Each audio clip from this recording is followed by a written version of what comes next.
Assalamualaikum dan selamat sejahtera. Apa khabar murid-murid? Diharapkan semua murid dalam keadaan sihat sejahtera. Saya, Cikgu Afan akan mengajar kalian subjek bahasa Melayu yang bertajuk Lampu Jalan Diod Pancaran Cahaya. Untuk pengetahuan murid-murid, tajuk Lampu Jalan Diod Pancaran Cahaya ini terdapat pada muka surat 160 dalam buku teks Bahasa Melayu Tahun 5. Diharapkan semua murid sudah pun bersedia untuk mengikuti pembelajaran pada hari ini.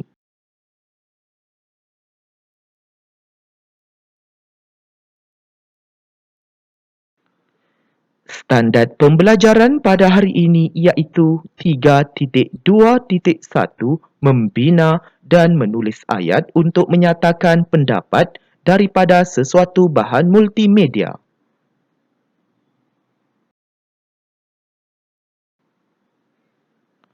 Objektif pembelajaran pada hari ini iaitu pada akhir pembelajaran dan pemudahcaraan, murid akan dapat membina dan menulis ayat untuk menyatakan sekurang-kurangnya 3 pendapat daripada sesuatu bahan multimedia iaitu laman sesawang mengenai lampu jalan diod pancaran cahaya. Kedua, membaca dan menjelaskan sekurang-kurangnya 3 maklumat tersurat dan tersirat berdasarkan bahan multimedia iaitu laman sesawang mengenai lampu jalan diod pancaran cahaya untuk menyampaikan pendapat dalam bentuk rumusan.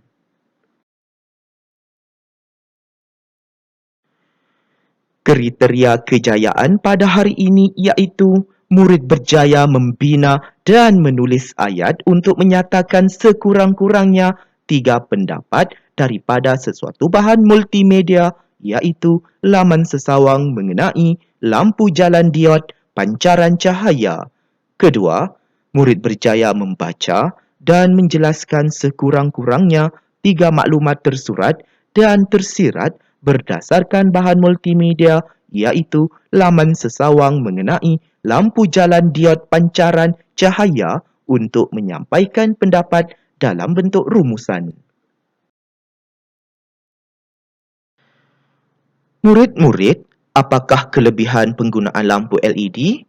Ya, terdapat banyak kelebihan penggunaan lampu LED. Antaranya, kelebihan penggunaan lampu LED ini sebenarnya dapat menjimatkan penggunaan tenaga elektrik kerana penggunaan lampu LED ini tidak memerlukan bekalan tenaga elektrik yang terlalu tinggi dan cahayanya dapat dihasilkan dengan lebih terang berbanding lampu biasa. Di sini Cikgu akan kongsikan beberapa jenis lampu LED yang terdapat di pasaran. Antaranya di situ LED floodlight iaitu menggunakan 30 watt hingga 50 watt tenaga elektrik. Seterusnya LED street light. Jadi di sini menggunakan 90 watt iaitu tenaga elektrik.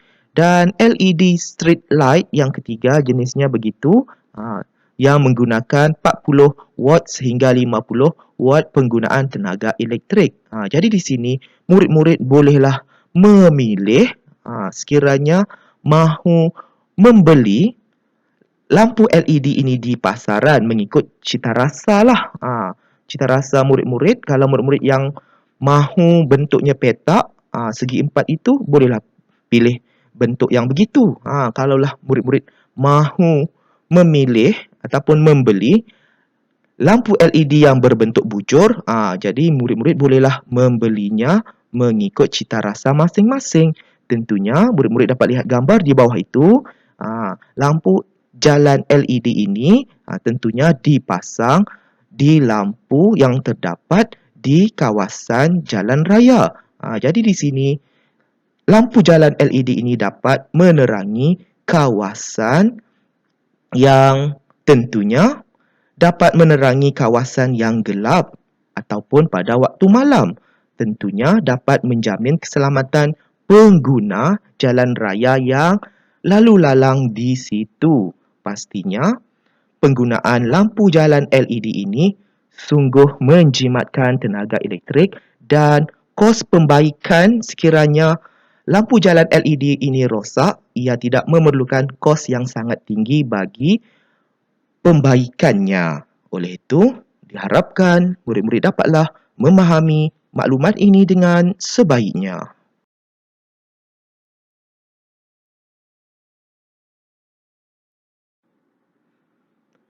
Baiklah murid-murid, mari kita membaca teks berita mengenai lampu jalan diod pancaran cahaya dengan sebutan dan intonasi yang betul.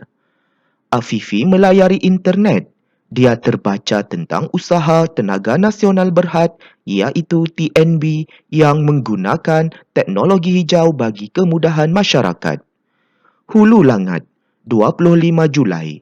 Sebanyak 10,000 unit lampu jalan jenis diod pancaran cahaya atau Light Emitting Diode iaitu LED akan dipasang di seluruh semenanjung Malaysia secara berperingkat. Lampu jalan LED ini dipilih kerana mampu menjimatkan penggunaan tenaga elektrik sebanyak 40%. Penggunaan lampu LED juga dapat mengurangkan kos penyelenggaraan lampu jalan. Lampu LED yang akan dipasang ini lebih terang daripada lampu jalan biasa. Situasi ini akan memudahkan penduduk kampung menggunakan jalan raya ketika gelap. Pihak TNB juga menyatakan bahawa mereka tetap akan menyokong penggunaan teknologi hijau demi kelestarian alam. Selain itu, mereka juga menjalankan kerjasama dengan Kementerian Tenaga, Sains, Teknologi, Alam Sekitar dan Perubahan Iklim untuk memenuhi permintaan daripada penduduk kampung yang memerlukan pemasangan lampu jalan LED. Sumber dipetik dan diubah suai daripada berita harian online bertarikh 3 November 2019.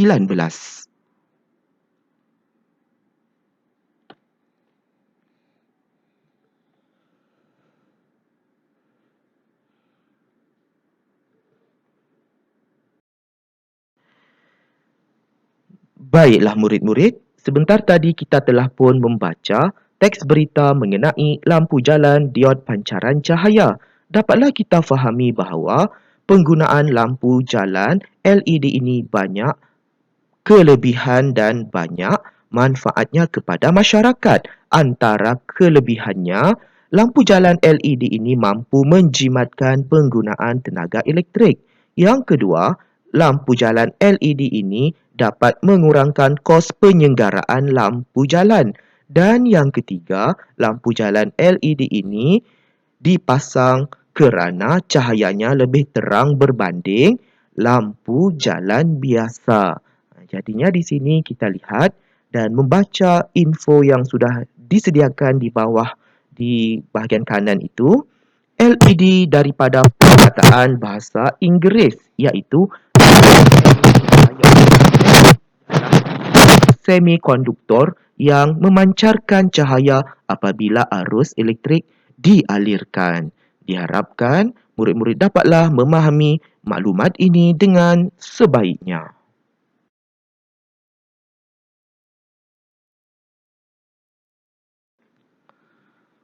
Seterusnya, mari kita mencatat maklumat mengenai penggunaan lampu jalan LED dalam bentuk peta pelbagai alir. Baiklah murid-murid, di sini Cikgu Afan telah pun membantu murid-murid menyenaraikan maklumat tersurat dan juga maklumat tersiratnya. Oleh itu, di sini Cikgu Afan telah menyatakan juga maklumat tambahan mengenai penggunaan kata hubung pancangan keterangan ataupun singkatannya supaya murid-murid dapat mengingatinya iaitu KBS2.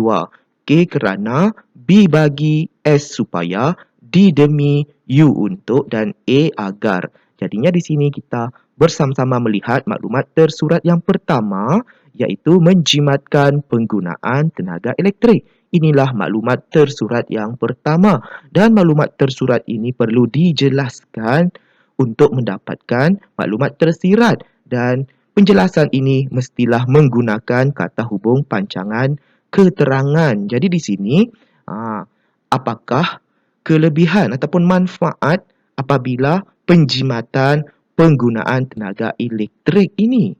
Jadi di sini kelebihannya untuk mengurangkan pelepasan gas rumah hijau. Ya, jadi di sini adanya kita boleh tambah untuk mengurangkan pelepasan gas rumah hijau. Mengurangkan pelepasan gas rumah hijau ini merupakan maklumat tersirat dan untuk ini merupakan kata hubung pancangan keterangan. Seterusnya, maklumat tersurat yang kedua, mengurangkan kos penyelenggaraan lampu jalan. Itulah maklumat tersurat yang kedua dan perlu dijelaskan penggunaannya.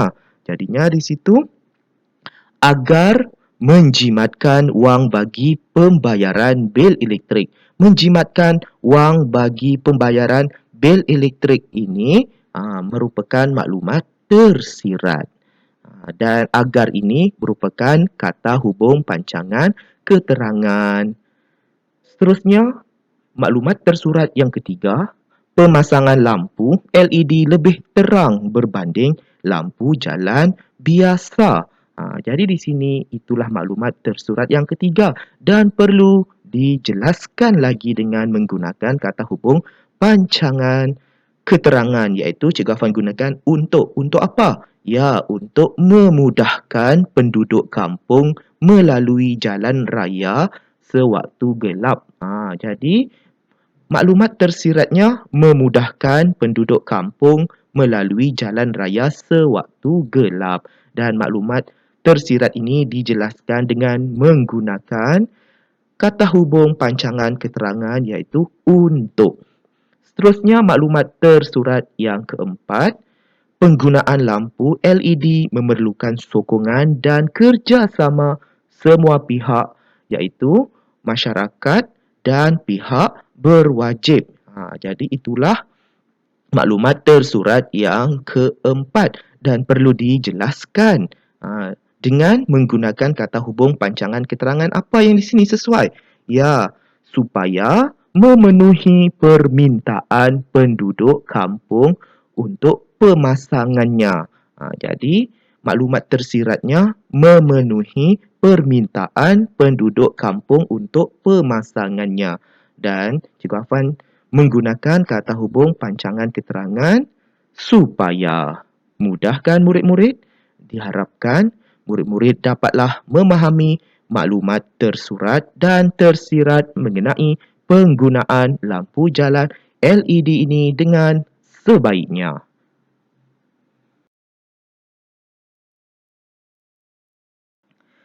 Kini tiba masanya, mari kita tuliskan sebuah rumusan mengenai lampu jalan diod pancaran cahaya secara berperenggan. Sila rujuk slide aktiviti 2 tadi untuk mendapatkan maklumat tersurat dan tersiratnya. Tuliskannya dalam buku penulisan. Baiklah murid-murid, untuk tugasan aktiviti yang ketiga ini sangatlah mudah, iaitu murid perlu menulis sebuah rumusan dengan menggunakan maklumat tersurat dan maklumat tersirat yang telah kita bincangkan tadi dalam bentuk peta pelbagai alir iaitu dalam slide aktiviti 2 tadi. Jadinya di sini, Cikgu Afan telah pun memberikan panduan khas supaya murid-murid dapat mengikut panduan ini bagi menulis rumusan. Oleh itu, kita lihat P1 iaitu perenggan yang pertama iaitu pendahuluan. Pendahuluan di sini Cikgu Afan telah pun berikan di situ pada pendapat saya penggunaan lampu jalan LED memberikan banyak manfaat kepada kita. Jadinya murid-murid meneruskan bagi perenggan yang kedua P2 iaitu membincangkan maklumat tersurat dan juga maklumat tersirat. Jadinya di sini murid-murid perlu lengkapkan perenggan yang kedua tersebut dengan menggunakan maklumat tersurat dan maklumat tersirat dalam slide aktiviti 2 tadi. Jadi murid pindahkan sahaja maklumat tersebut ke dalam bentuk perenggan yang kedua ini. Mudah kan murid-murid? Dan seterusnya P3 merujuk kepada perenggan yang ketiga sebagai perenggan penutup. Perenggan penutup pun Cikgu Afan telah pun nyatakan di sini. Jadi murid bolehlah menyalinnya. Sekiranya murid ada idea sendiri mengenai perenggan penutup, Murid bolehlah menggunakan idea sendiri asalkan tidak menyimpang daripada pembelajaran kita pada hari ini. Diharapkan murid-murid dapatlah menyiapkan tugasan ini dengan sebaiknya. Selamat berjaya ya murid-murid. Semoga kita bertemu lagi dalam pembelajaran dan pemudahcaraan pada hari yang lain. Sekian, terima kasih.